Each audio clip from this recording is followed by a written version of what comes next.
Spy film की कहानी एक किरदार ब्रैडली फाइन से शुरू होती है, जो कि CIA का फील्ड एजेंट होता है। वो एक पार्टी से होकर गन लेकर ऐसी जगह पर पहुंचता है जहां पर हथियारों का कारोबार करने वाला आदमी बैठा होता है। वो वहां जाकर कहता है कि मुझे बताओ कि बॉम्ब कहाँ है, तुम्हारे पास सिर्फ 10 सेकंड्स हैं। कि अचानक से ब्रैडली की गन से फायर हो जाता है और वो आदमी मर जाता है। फिर इसी दौरान एक और किरदार जिसका नाम सुसन कूपर होता है और वो 40 साल की लेडी होती है सामने आती है। वो CIA की एनालिस्ट होती है और इसी तरह वो एयरपीस ब्लूटूथ के जरिए ब्रैडली से कॉन्टेक्ट में रहती है। नेक्स्ट सीन में CIA की बॉस ब्रैडली को वेपन्स के बारे में बताती है और दूसरी भी मालूमात देती है। फिर वो ब्रैडली को एक स्क्रीन पर तस्वीर दिखाती है जो कि रैना की होती है। वो रैना के बारे में बताती है कि ये टॉप क्लास लड़की है। लंदन में वो पिछले 10 सालों से रह रही है और ये लड़की बहुत सारी टेररिस्ट ऑर्गेनाइजेशन के हेड्स के साथ राब्ते में है। फिर एक आदमी सोल्सा डेल्जिक की भी तस्वीर दिखाई जाती है जो कि अलकायदा फंडेड होता है और कहती है कि हमारे पास एविडेंस है कि इसके पास मशीनरी है। इसके बाद जो मिशन ब्रैडली को दिया जाता है वो ये होता है कि रैना को यहाँ लेकर आना। ब्रैडली अपने मिशन पर निकल जाता है और रैना के घर पहुंच जाता है, जबकि स्पाई ऑफिस में बैठी सुसन सब कुछ नोटिस कर रही होती है और वो ब्रैडली के हर एक्शन पर नजर रखती है। इसी तरह वो साथ साथ उसको इंस्ट्रक्शंस और गाइडेंस भी प्रोवाइड करती रहती है।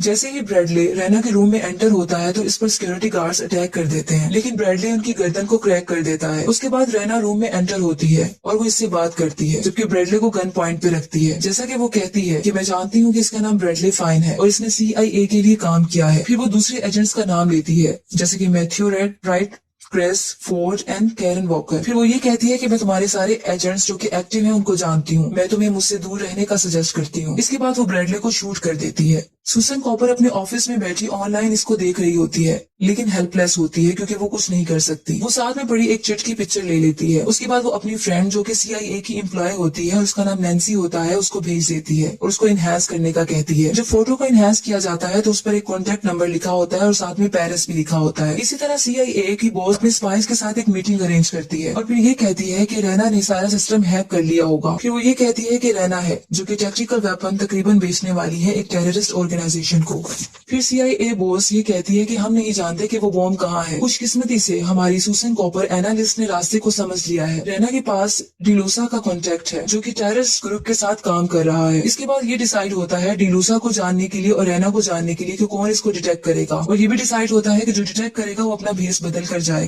इस पर सुसन कॉपर रेडी हो जाती है और वो ये टास्क लेती है, लेकिन फोर्ड जो कि CIA का दूसरा एजेंट होता है वो इससे डिसएग्री करता है और वो सुसन कॉपर को सही नहीं समझता। लेकिन CIA की बॉस सुसन का इंटरव्यू लेती है और जाने के लिए भेज देती है, ये कहते हुए कि ये ट्रैक है और सिर्फ रिपोर्ट मिशन होगा। फिर इसको एक फेक नेम दिया जाता है और कैरल का नाम दिया जाता है जो कि 4 बच्चों की मदर होती है। ये बॉस कहती है कि तुम मुझसे डायरेक्ट कांटेक्ट नहीं कर सकती, तुमने सिर्फ ट्रैक करना है और रिपोर्ट करना है। अगर एक छोटी सी भी मिस्टेक हो गई तो न्यूक्लियर बॉम्ब टेररिस्ट के हाथ लग जाएगा। इसी तरह सुसन कॉपर को स्पाई एम्प्लॉय की तरफ से कुछ वेपन दिए जाते हैं, जिसमें से विसल होती है, एंटी फंगल होता है और पेपर स्प्रे होता है। साथ में कुछ इंस्ट्रक्शन भी की जाती हैं। स्पाई एम्प्लॉय कहता है ये बहुत बहादुरी की बात है अगर तुम अपनी जान को अपने मुल्क के लिए कुर्बान कर दो। इस पर सुसन कहती है कि मैं कुर्बानी देने नहीं जा रही बल्कि मैं वापस आ रही हूँ। सुसन अब एक नई लुक में आ जाती है और एयरप्लेन में से पेरिस चली जाती है और वो बहुत एक्साइटेड होती है, लेकिन साथ में डरी हुई भी होती है। इसी तरह वो एक होटल मुजेर में पहुंच जाती है। जब वो अपने रूम में एंटर होती है तो वहाँ फोर्ड पहले से ही मौजूद होता है। वो इसको दोबारा याद दिलाता है कि तुम सिर्फ इस मिशन को बर्बाद करने जा रही हो। इस तरह नेक्स्ट मॉर्निंग सुसन डिलूसा के ऑफिस को तलाश करने के लिए निकल जाती है। फिर जब उस लोकेशन पर पहुंचती है जहाँ डिलूसा का